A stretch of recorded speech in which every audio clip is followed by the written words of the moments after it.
नमस्कार दोस्तों, स्वागत है आप सभी का। और वापस से फिर मैं आपको 90 क्वेश्चन हो चुके हैं। 91 से शुरुआत करते हैं। यहाँ से बहुत सारे आपके क्वेश्चन एग्ज़ाम में देखने को मिलेंगे। चलिए, पहला क्वेश्चन लिखा हुआ है, अप्राकृतिक रूप से फलों को पकाने के लिए किस गैस का उपयोग किया जाए?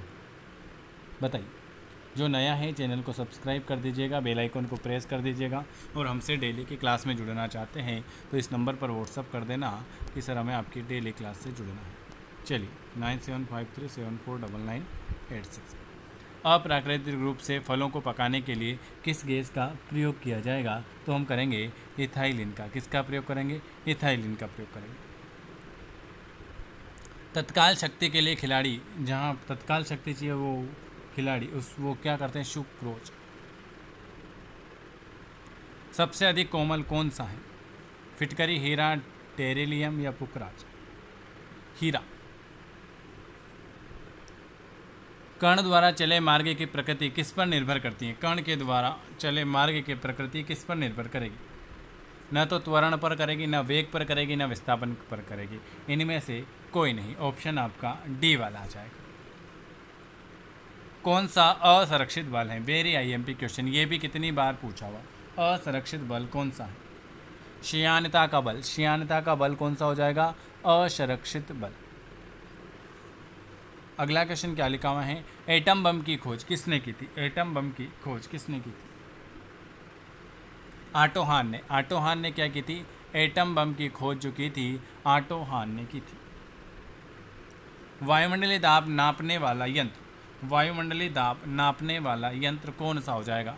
बेरोमीटर। बेरोमीटर। वायुमंडलीय दाब जो मापा जाता है वो बेरोमीटर से मापा जाता है।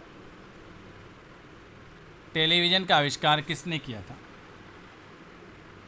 टेलीविज़न का आविष्कार J.L. बेयर्ड भाई साहब ने किया था। किसने? J.L. बेयर्ड भाई साहब ने टेलीविज़न का आविष्कार किया था। दूध की शुद्धता किस यंत्र से मापी जाती है? दूध की शुद्धता किससे मापी जाती है? दूध की शुद्धता जो हम मापते हैं लेक्टोमीटर से। लेक्टोमीटर से क्या मापी जाती है? लेक्टोमीटर से दूध की शुद्धता मापी जाती है। इंसुलिन का आविष्कार किसके द्वारा किया गया था? इंसुलिन का आविष्कार किसके द्वारा किया गया था? तो बेंटिंग के द्वारा किया गया था। इंसुलिन का आविष्कार बेंटिंग के द्वारा किया गया था। टोलमी पृथ्वी का सिद्धांत है। टोलमी पृथ्वी का सिद्धांत है कि पृथ्वी ब्रह्मांड का केंद्रक है और सूर्य उसके चारों ओर चक्कर लगाता है। ये किसने कहा था? ये टोलमी का सिद्धांत है। ऑप्शन आपका ए वाला आ जाए। अंतरिक्षीय दूरबीन का आविष्कार, वेरी आईएमपी क्वेश्चन, न तो गैलीलियो ने किया था, न ग्राम बेल ने किया था, न केपलर ने किया था। इनमें से कोई नहीं। तो आप बताना कि किसने किया था। चलिए, अगला क्वेश्चन है, ये तो आप सभी को पता है। बल्ब का आविष्कार किसने किया था? बल्ब का आविष्कार एडिसन भाई साहब ने किया था। किसने किया था? एडिसन भाई साहब ने किया था। अमेरिका की खोज, ये तो रहने दो। स्ट्रेप्टोमाइसिन की खोज, ये क्वेश्चन वेरी आईएमपी। स्ट्रेप्टोमाइसिन की खोज किसने की थी? वाक्समैन भाई साहब ने की थी। किसने की थी? वाक्समैन भाई साहब ने की थी। चलिए, थोड़े से हम केमिस्ट्री के क्वेश्चन आ जाते हैं। केमिस्ट्री के क्वेश्चन भी लेकर आया हूँ मैं थोड़े बहुत। ये कितने क्वेश्चन हो गए? ये हो गए आपके 100 क्वेश्चन हो गए, 105। अब हम थोड़े से केमिस्ट्री के क्वेश्चन कर लेते हैं। केमिस्ट्री के क्वेश्चन पहला क्वेश्चन है, ऑक्सीकरण कौन सा नहीं है? तो भोजन का पकना, शोषण और दहन, ये सब ऑक्सीकरण है, लेकिन अवक्षेपण ऑक्सीकरण में नहीं आएगा। ऑप्शन ए वाला। नमक के घोल में सिल्वर नाइट्रेट का घोल डालने पर, नमक के घोल में सिल्वर नाइट्रेट का घोल डालने पर दही जैसा पदार्थ उत्पन्न होता है। यह कौन सी अभिक्रिया है? ये उदासीनीकरण हो जाएगा। क्या हो जाएगा? उदासीनीकरण। संक्षारण किस प्रकार की अभिक्रिया है? संक्षारण किस प्रकार की अभिक्रिया है? उपचयन। क्या हो जाएगा? संक्षारण जो है ये उपचयन हो जाएगा। किसी भी रासायनिक अभिक्रिया में ऑक्सीजन के अनुपात का बढ़ना क्या कहलाता है? किसी भी रासायनिक अभिक्रिया में ऑक्सीजन के अनुपात का बढ़ना क्या कहलाएगा? उसे हम कहते हैं उपचयन अभिक्रिया। क्या कहेंगे? उपचयन अभिक्रिया। कौन से अभिक्रियाओं के युग्म हमेशा साथ साथ होंगे? कौन से अभिक्रियाओं के युग्म जो हैं हमेशा साथ साथ होंगे? उदासीनीकरण और विस्थापन के। सोडियम हाइड्रोक्साइड और हाइड्रोक्लोरिक अम्ल की अभिक्रिया से सोडियम क्लोराइड और जल बनाते हैं। यह कौन सी अभिक्रिया है?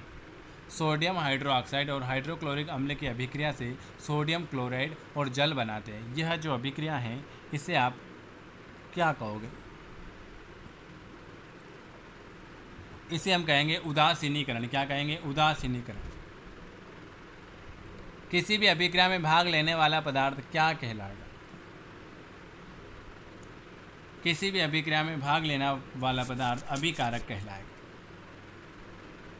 श्वसन किस प्रकार की अभिक्रिया है? श्वसन किस प्रकार की अभिक्रिया है? ऊष्माक्षेपी। कौन सी है? श्वसन जो है वो आपकी ऊष्माक्षेपी अभिक्रिया है। प्रबल अम्ल और दुर्लभ क्षारक से बने लवण का पीएच मान कितना होगा?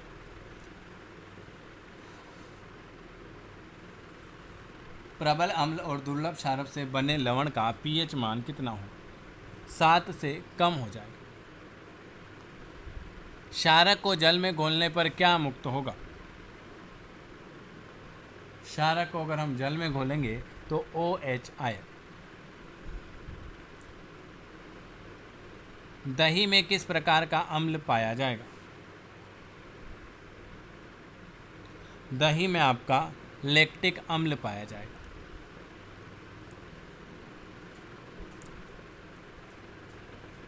किसी भी अम्ल में मुख्य रूप से एक परमाणु अवश्य मौजूद रहता है जो धातु से अभिक्रिया कर एक गैस उत्पन्न करता है। कौन सा?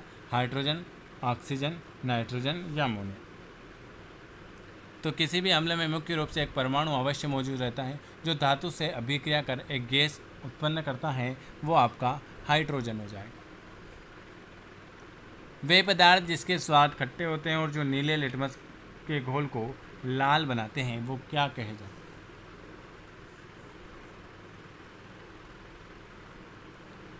अम्ल कहेंगे। क्या कहेंगे? अम्ल कहेंगे। जल में घुलनशील भस्म क्या कहलाता है? जल में घुलनशील भस्म क्या कहलाएगा? क्षार कहलाएगा। कौन प्रबल अम्लीय अम्ल है? Last question. pH 0 ये प्रबल अम्लीय अम्ल है। ये मैंने आज आपको केमिस्ट्री के क्वेश्चन कराए। अगर आपको वीडियो पसंद आता है तो लाइक, शेयर, सब्सक्राइब और हमसे जुड़ना चाहते हैं तो इस नंबर पर व्हाट्सअप कर देना है कि सर हमें आपकी डेली की क्लास से जुड़ना है। इसके अलावा आपके लिए बुक अवेलेबल है। ये ANM की 3000 क्वेश्चन वाली बुक अवेलेबल है, MPGK और साइंस की, और आपके ये लिए PNST की बुक भी अवेलेबल है। आप चाहें 7500 क्वेश्चन की तो आप चाहें इसे घर बैठे मंगवा सकते हैं। ठीक है, चलिए वीडियो अच्छा लगे तो लाइक शेयर कर सकते हैं। वीडियो देखने के लिए आप सभी का बहुत बहुत धन्यवाद। और कोई भी जानकारी हो तो आप इस नंबर पर पूछ सकते हैं। चलिए, धन्यवाद है आप सभी का।